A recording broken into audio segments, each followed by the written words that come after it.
Another returning player that should have Kentucky fans very excited for the 2025-26 season, and a guy who's poised to have a big sophomore year, Collin Chandler. The 6'5", 202-pound guard from Farmington, Utah was Mark Pope's first big recruiting win at Kentucky. I mean, he actually recruited him to BYU, but then when he went to Kentucky, he got Colin to follow him to Lexington. Last season, in just over 10 minutes played per game, Collin Chandler averaged 2.7 points, 1 rebound, and 0.7 assists. Colin was highly touted coming out of high school, but he went on a Mormon mission trip for 2 years. Of course, people were wondering if taking a couple years off basketball was going to make it a struggle for him early on. But Collin Chandler came out in the blue-white game and was the best player that night. Collin Chandler, if you remember, was incredible in that game. He was the best player on the court, quite frankly. He just was. However, as the season got going, it was clear that Colin was just a little bit behind. It ended up not working out very well early in the season when he went into the game. Quite frankly, there were some struggles early on in the season for Collin Chandler. He just didn't look comfortable, and there were periods of time the ball, if we're being honest. When players went down with injury, it was Collin Chandler who was asked to fill in as a true freshman. Again, after coming off 2 years not playing basketball, he was asked to play point, and if we're being honest, he struggled just a little bit at first. Yeah, I mean, I remember there were times where I'm like, quite frankly, he was scared when he was in the game. He looked scared, and it got to the point where it was almost he refused to dribble because I think when he would dribble, something bad would happen. But the freshman stuck it out and kept grinding. He was kind of forced to continue to play some, and it started to work out. And he was able to get over, some of those, whether it was freshman jitters or just, being uncomfortable because he hadn't touched a basketball pretty much in 2 years. Eventually, things would start to click for Collin Chandler. He was a guy that was earning more and more minutes and kind of needed in the game at times, and I thought probably could have played even more. From February 22nd to the end of the season, he would shoot 54% from three. He was pretty darn good defensively, and then he started to figure it out offensively. It's like, hey, we got a real shot maker, playmaker. By March, he was a reliable threat on the offensive end and was a great defender.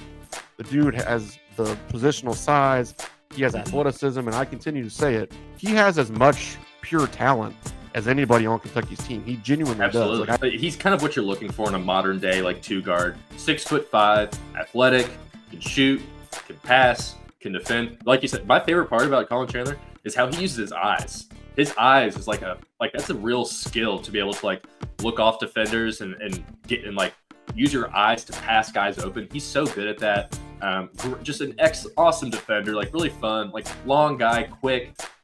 Now a married man, Collin Chandler heads into year 2 with all of the expertise and skills to make a massive jump. How big of a jump, we don't know, but some are saying he could even be Kentucky's sixth man, maybe a starter, maybe all SEC. Maybe we start to see some of that NBA talent that he has shine through. He has the makings of what you want for when you're looking at an NBA's or an NBA team's all right, we need a 6'5" two guard who can do X, Y, and Z. He's going to be able to do those things.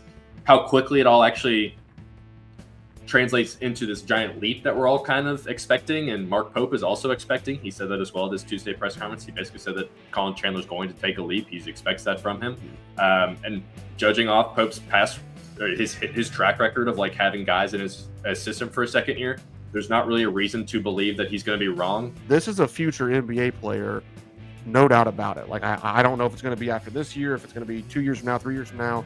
I don't know if it's going to be as a lottery pick, a first round pick, second round pick, whatever it's going to be.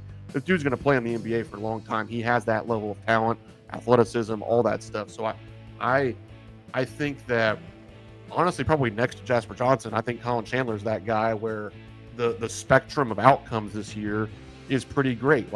Again, because of all the other guys, there's a world where he takes a real step forward, but it's still not something that we're talking about all season. Then there's another world where this guy's a borderline all SEC player. He does make that jump to hey, this is his last year in Lexington. He's going pro, all that kind of stuff. He has that level of talent where he could legitimately be one of the best players on this Kentucky team. I like the Collin Chandler 10 points a game. I do think that's going to happen. I really do believe in him. I do.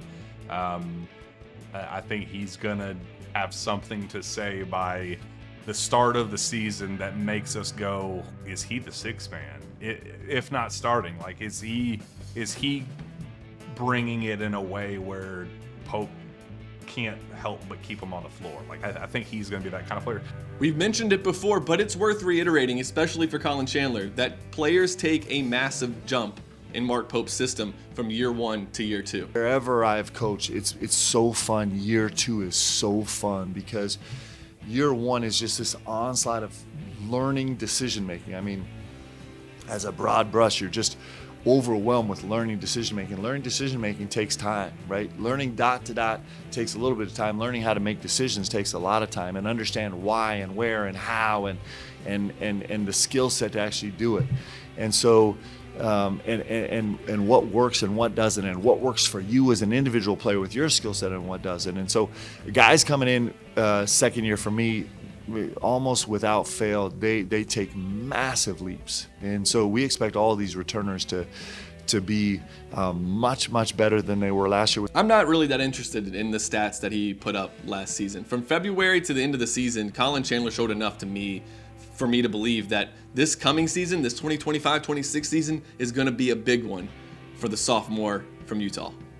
Colin Chandler is just another example of how much depth this team has. As we've broken down almost everybody so far on the 2025-26 roster. You can see that right there on that playlist. And we have a couple more upcoming. We will have another one of these next week. We'll see you then, and go Cats.